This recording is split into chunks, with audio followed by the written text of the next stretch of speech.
Halo teman-teman, salam sehat selalu untuk kita semua, salam sejahtera, tetap semangat, masih dengan saya Bung Ropan. Akhirnya Ketua Umum PSSI, Pak Muhammad Iryawan atau biasa dipanggil dengan Iwan Bule, menyatakan permohonan atau permintaan maaf atas tragedi yang terjadi di Stadion Kanjuruhan di Malang. Selepas laga antara Arema Malang dan Persebaya Surabaya, ini big match di Derby Jatim pada 1 Oktober yang lalu, yang banyak jatuh korban dengan sampai saat ini 132 nyawa yang melayang. Tadinya memang Ketua Umum belum menyatakan permintaan atau permohonan maaf ini. Bahkan belum juga ia memberi pernyataan bertanggung jawab atas kejadian atau tragedi di Kanjuruhan. Bahkan banyak juga yang mengatakan bahwa Ketua Umum ini seperti cuci tangan, ya, tidak mau federasi atau dirinya disalahkan. Lebih cenderung menyalahkan tanggung jawab itu ada di panpel setempat. Ya, tapi akhirnya setelah banyak desakan mundur terhadap Pak Iwan Bule ini, akhirnya Pak Iwan Bule menyatakan untuk permintaan maaf. Ini bagus, luar biasa, saya salut dengan Pak Iwan Bule. Mestinya Pak Iwan Bule ini mengatakan permintaan maaf itu ketika beberapa jam setelah tragedi di Kanjuruhan ini. Ya, beliau harus tampil gagah di depan awak media dan menyatakan bahwa dirinya bertanggung jawab sebagai Ketua Umum PSSI, ya, dalam hal ini Federasi Sepak Bola, ya, menjadi induk tertinggi di Indonesia, dan sambil menunggu investigasi, tentunya kita bersama-sama perlu kesabaran, ya, untuk bisa dapat fakta-fakta yang terjadi di lapangan untuk diungkapkan ke depan publik. Namun saya Muhammad Iryawan tetap bertanggung jawab. Ini yang ditunggu di awal. Kalau ini dilakukan pasti banyak yang muji. Nah, ketika tidak ada pernyataan ini baik dari juga PT LIB dan dari federasi dalam hal ini Ketua Umum PSSI, tentunya ini kan banyak mempertanyakan di mana pertanggungjawaban moral ini terhadap tragedi di Kanjuruhan. Tapi ketika kemarin Pak Iwan Bule sudah menyatakan ini, ya, dia mengakui bertanggung jawab, saya rasa ini clear. Oke, ini kesatria. Inilah ungkapan dari seorang pemimpin, dari Pak Iwan Bule, sehingga tidak banyak juga orang-orang yang terus bisa mendesak untuk mundur. Soal mundur atau tidak itu urusan belakang. Tapi bagaimana ada sikap gentle pernyataan dari seorang pemimpin, dan akhirnya diperlihatkan oleh Pak Iwan Bule untuk menenangkan suasana, sehingga tidak jadi bola liar di sini dengan kasus atau tragedi di Kanjuruhan.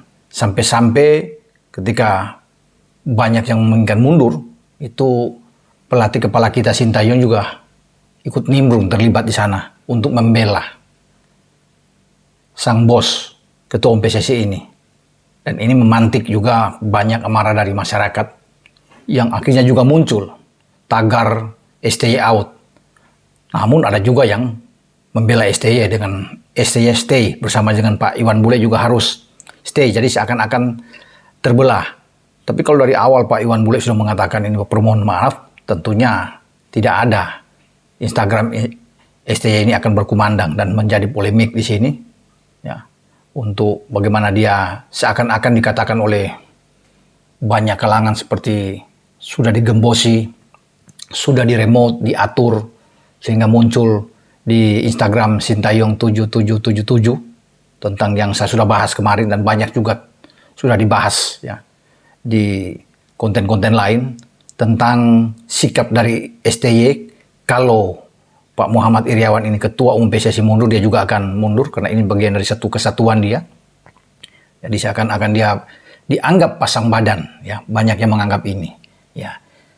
Namun saya rasa STY tentunya punya pandangan lain, bagaimana dia bisa bersikap demikian.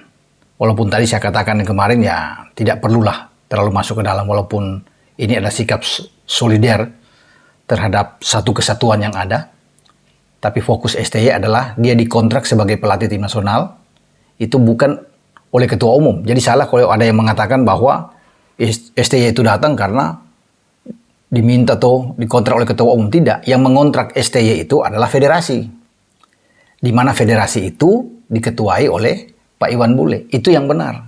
Karena untuk memilih seorang pelatih itu bukan ketua umum yang menentukan. Itu semua terlibat di dalamnya. Exco ini menjadi juga saksi di sana dan menyetujui. Kalau tidak disetujui oleh Exco, walaupun ini diminta oleh sekjen, oleh wakil ketua atau ketua, ini belum tentu. Ya, itu yang terjadi di Kuala Lumpur itu. Dan ini yang berjasa membawa STY adalah mantan sekjen Ratu Tisa untuk memperkenalkan ini ke ketua umum dan bagaimana dia harus mempresentasikan untuk bisa dipilih menjadi pelatih tim nasional Indonesia. Itu di hadapan juga Exco.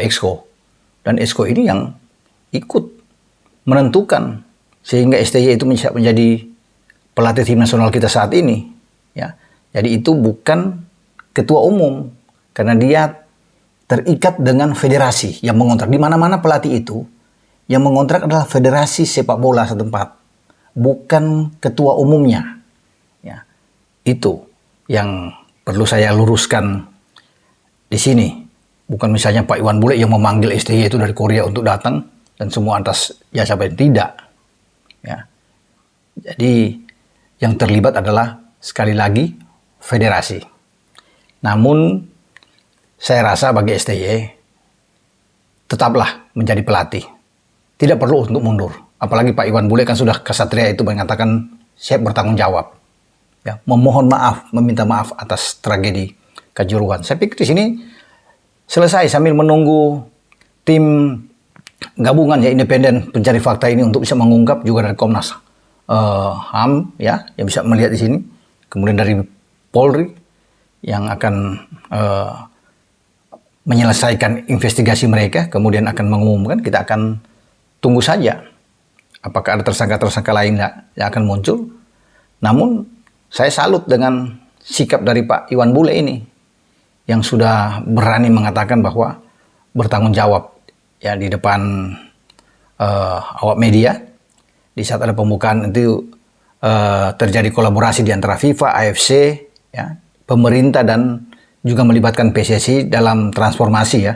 Ini kolaborasi yang sangat bagus sehingga dibuat semacam task force ini, tim satuan tugas atau satgas ya, dengan tujuan untuk mengambil langkah-langkah strategis di dalam pembenahan sepak bola Indonesia untuk lebih baik ke depan. Ini oke untuk melibatkan FIFA, AFC dan pihak pemerintah di samping PSSI. Juga ada unsur-unsur lainnya ikut di dalamnya, seperti Kementerian PUR, ya, Mendagri di sana ikut, kemudian dari Menpora yang juga terlibat di dalam, ya, Kemenkes yang tentunya punya fungsi, punya tugas masing-masing. Nah di sini juga bagaimana FIFA ingin membantu kita dalam menerapkan hal dari safety dan security juga untuk keamanan ini perlu memang.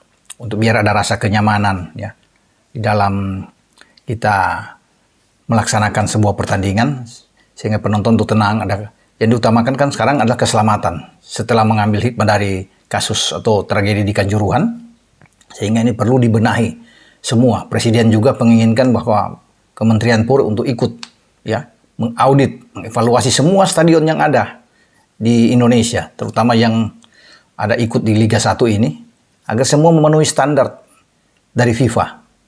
Ya, tidak boleh, karena tidak boleh terjadi lagi kejadian seperti di Kanjuruhan. Ini baik memang, dengan melibatkan semua pihak di dalam pembenahan secara global sepak bola Indonesia. Semoga ke depan akan jauh lebih baik. Ya, untuk bagaimana sepak bola kita bisa kembali Liga 1 itu bergulir lagi, setelah tentunya ada tahap-tahap yang harus dilalui, persyaratan-persyaratan ini, sebelum kompetisi berlangsung, karena memang kompetisi harus berlangsung, tidak boleh mati, karena banyak yang dirugikan juga, itu gaji-gaji pemain, pelatih, semua ya, ofisial yang ada dalam ini juga akan berpengaruh kan, semua pasti akan teriak klub-klub kalau terlalu lama Tetapi untuk mencapai ke sana memang harus ditinjau di semua aspek agar tidak terulang lagi hal-hal yang seperti di Kanjuruhan itu. Jadi sekali lagi saya menunjukkan acungan jempol terhadap Pak Muhammad Iryawan yang sudah berbicara dengan sikap dia untuk meminta maaf atas kejadian di Kanjuruhan, dan juga pihak federasi dan dirinya siap bertanggung jawab untuk kejadian di Kanjuruhan. Ini baru mantap. Sampai di sini pembicaraan saya dengan apa yang dilakukan oleh seorang ketua umum yang walaupun ini terlalu lama, sudah memasuki pekan kedua ya di kasus Kanjuruhan, tapi nggak apa-apa ya. Biar telat, namun Pak Muhammad Iryawan sudah melakukan apa yang dia harus bicarakan di depan umum. Sampai di sini bersama dengan Bung Ropan, dan acara channel atau Bung Ropan ini tetap masih didukung oleh Astra Credit Companies, ACC, Dabinter, Kopi Tubruk Gajah, dan Croissant. Ciao.